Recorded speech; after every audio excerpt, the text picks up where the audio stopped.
И благодаря человеку, который живет сейчас в Камрате, да, некогда жив в Этулии, я знаю, что, может быть, он даже здесь находится. Это мой друг, я его не видел уже буквально более 28 лет. Но мы с ним по телефону общались. Это Руслан Кернов. Это человек, который написал музыку и слова на песню, которую вы уже слыхали, «Чанавар». Слыхали такую песню? Она уже, по-моему, здесь даже звучала. Да или нет? Была такая песня? Есть, так это наша песня. Если Руслан Кернов здесь, я тебя рад буду обнять после выступления здесь и поблагодарить тебя за такие легендарные слова. И именно вот твои две песни, которые сейчас прозвучат. Первая песня у нас будет идти «Квиз Брак Мабери Алмес», так она и называется, она тоже буквально недавно вышла, это тоже Руслан ее написал, и музыку, и слова.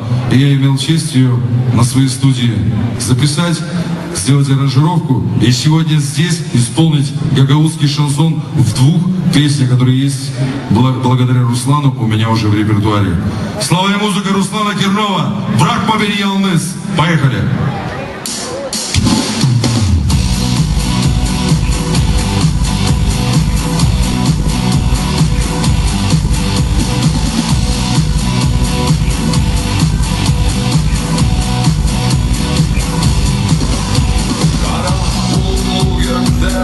Saklanmış yıldız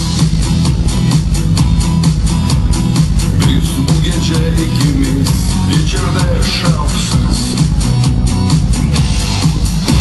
Sen hepsi dünyada bu gece unut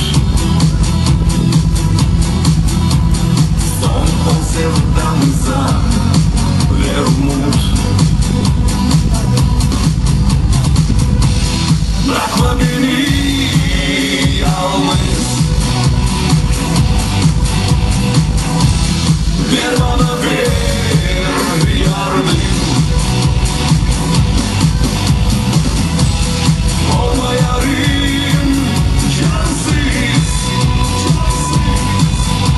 Benim sevgimden yönüme bir adım mı Uyusun dışarıda gece Sevdamızın bitince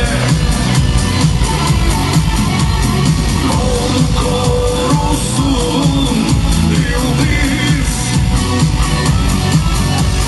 Bırakma beni yalnız kız